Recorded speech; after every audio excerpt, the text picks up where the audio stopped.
проблема, който се появи във вид на усложняване на ситуацията, възникна от некоригирано и неподдържано дере към село Врачанци.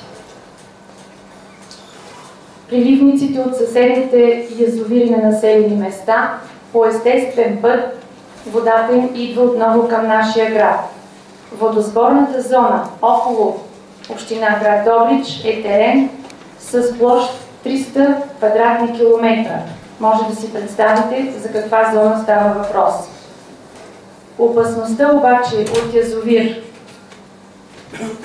Ботево, за който се говореше преди 2 дни, вече е отминала. Тя не може да повлияе сега, поне на ситуацията, и да доведе до нови обстоятелства и усложняване на положението в град Добрич. Към 21 часа с нощи помпена станция за отпадни води Свежест започна работа с агрегат. Това беше най-тежкият участък в зона Север и необходимостта от следващите 2 денонощия е тази станция да работи, за да падне нивото на водата както в имотите, така и в терените, където все още нивото съществува. И е необходима мярка, и то спешна, съвместно с областна управа и с община Добричка за удълбочаване на дерето, а там, където в терен височината му е по-висока от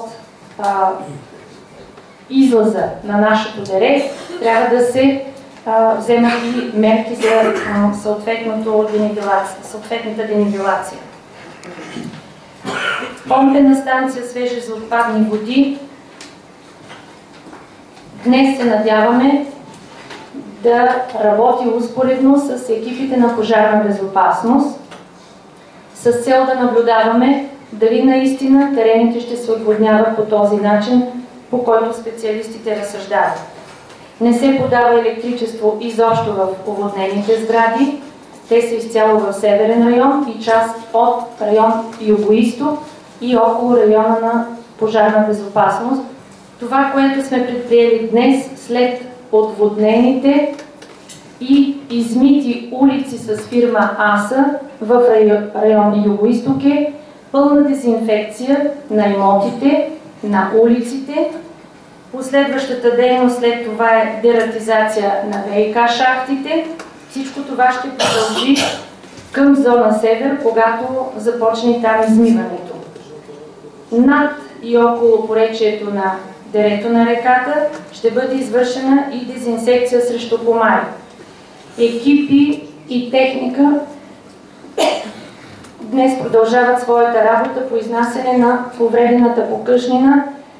Наистина трябва всички заедно да помогнем на хората да се успокоят, доколкото това е възможно, след като преживяха този ужас.